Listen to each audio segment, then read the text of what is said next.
The day began like any other: coffee, emails, the dull blue glow of a login screen. But within a few minutes, I realized something impossible. The internet had forgotten me. My name didn't exist in the database. My bank said I had no record. Even my email, user not found. At first, I laughed. A glitch, I thought. But the laughter didn't last long. By noon, I wasn't just offline. I was erased. It started small. My profile photo vanished. Then my messages, my backups, my cloud drive.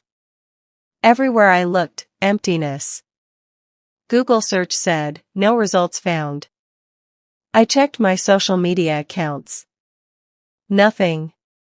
Friends' messages disappeared. Comments, likes, memories, gone. For the first time, I realized something terrifying. If you disappear online, the world starts to forget you offline too. Because in the 21st century, we don't just live on Earth. We live on the internet. Even my digital footprints, the photos I'd taken, the files I'd saved for years, vanished without a trace. And I began to wonder, if the internet forgets you, do the people around you start forgetting too? I went to the service center, handed over my ID. They scanned it once, twice. The man frowned and said quietly, "I'm sorry, but according to our system, you don't exist." I walked out, feeling the weight of invisibility. Maybe the internet isn't just something we use. Maybe it's the system that defines who we are. Across the world, people have faced digital erasure. In India, a glitch deleted 1 million identities overnight. In the US, data errors have cost people jobs, homes, and medical care. I remembered reading about a man in Brazil whose bank account disappeared. He couldn't pay rent, and no one could verify who he was. The internet didn't just forget them, it deleted them. And suddenly, I realized, the digital world isn't just a reflection of reality. It's become reality itself. For days, I tried to fight back. I sent codes to emails that no longer existed. Every form asked me for proof. But all my proof was inside the system that erased me. I stood outside my own bank, showing my passport. The guard shook his head.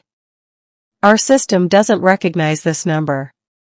I called friends, they laughed nervously, unsure if I was joking. The emails I sent bounced back. The websites I'd trusted for years didn't know I existed. And I realized, when the digital world erases you, the physical one stops believing in you too. Each day, I woke hoping something had returned.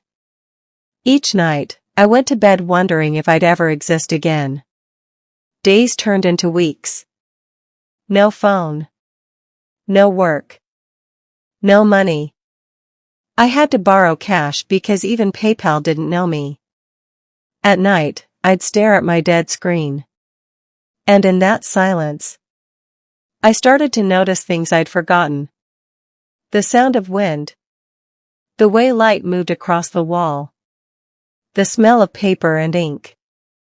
I walked outside. People passed, faces buried in their screens. I was invisible in a world glued to digital reality.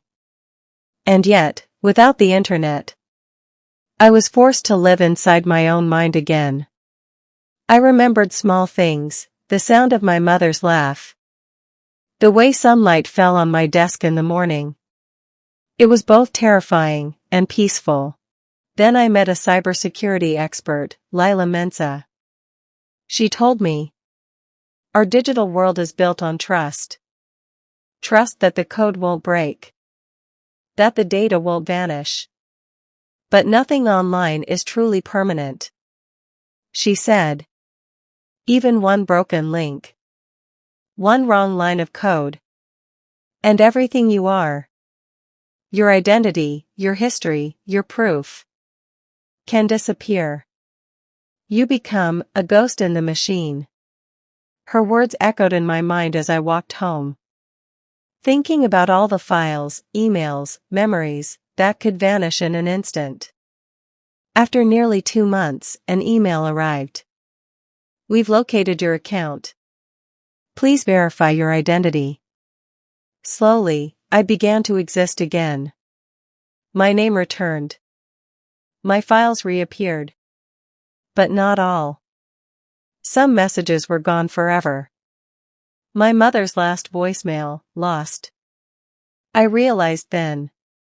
The internet remembers everything, until it doesn't. And sometimes, losing your digital self is the only way to remember your real one. I spent a day offline intentionally, just walking, thinking, noticing.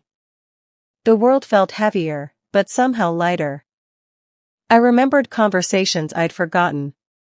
Songs I hadn't sung. Moments I had scrolled past in haste. The internet forgot me.